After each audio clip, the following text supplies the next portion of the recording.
par idée. Ok. Ok, professeur, d'où vient l'idée de ces livres, s'il vous plaît?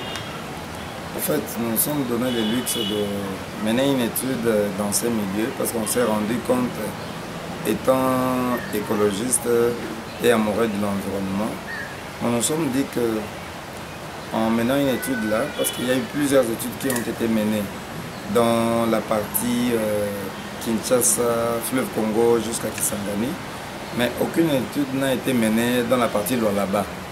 C'est une première et unique travail qui a été mené dans la partie Lualaba, au Bundu vers Kisangani. Et nous nous sommes rendus compte que les pêcheurs ne pêchent que les mêmes espèces.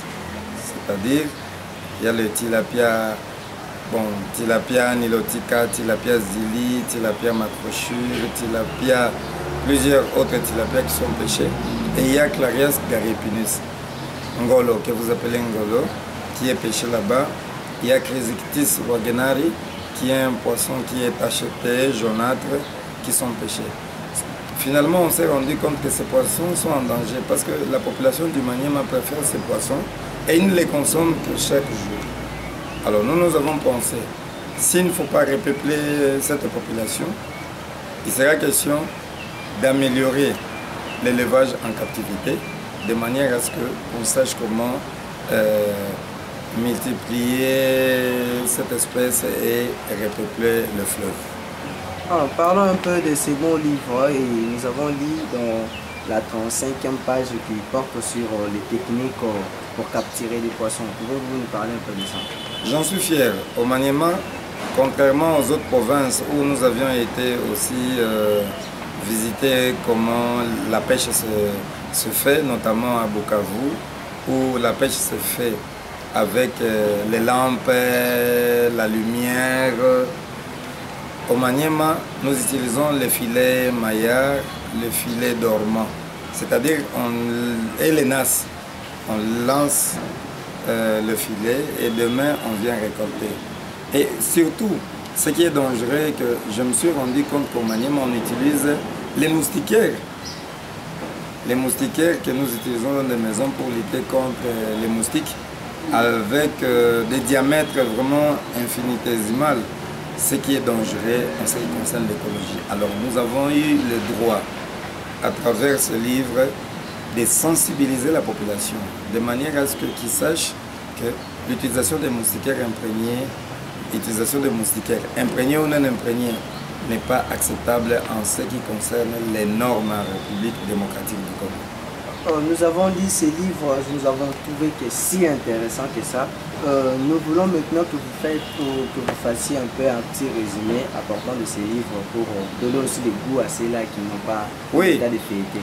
Merci beaucoup, monsieur le journaliste. Cet ouvrage que vous voyez, Biologie et écologie des poissons les plus pêchés et vendus à Kindu, est en ligne. C'est-à-dire quand vous entrez dans Google, vous mettez Manga Chomba Joseph, vous retrouverez cet ouvrage. Je remercie les éditions universitaires européennes, c'est en Allemagne, qui nous ont permis à produire cet ouvrage. Et au même moment, je dis en termes de résumé que cet ouvrage est un livre écologique. Ça vous permet d'identifier les espèces de poissons qui sont les plus pêchées dans les milieux. Je les ai classifiés, j'ai fait la classification, je les ai identifiés et j'ai essayé de voir, d'amener cet ouvrage, d'amener les recherches vers la commercialisation des poissons qui sont réalisés et même les techniques de pêche qui sont utilisées.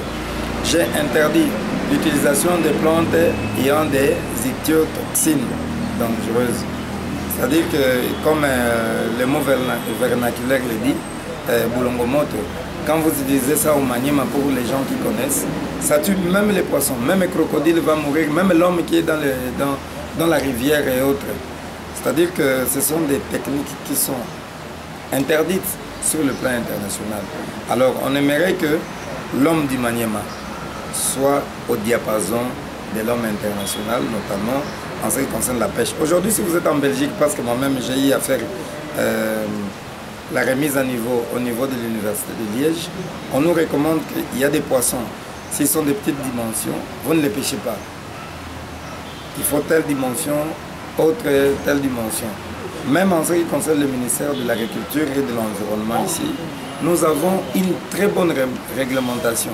Mais malheureusement, ce qui n'est pas acceptable est que l'application nous pose des problèmes. Vous avez parlé de l'application. Maintenant, ce n'est pas aussi de la part du gouvernement de mettre les techniques ou de mettre les règlements pour ne pas pêcher tous les poissons.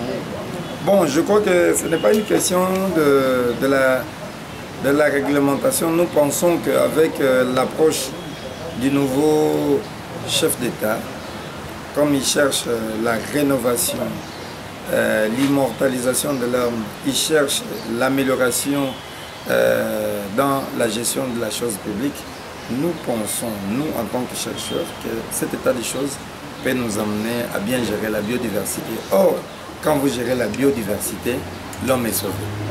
Merci d'avoir été vraiment là pour répondre à nos questions. C'est à moi de vous remercier, monsieur le journaliste. Malgré votre état et statut, vous avez dû au moins répondre à nos questions. Ça, c'est vraiment intéressant. Je vous en prie. Et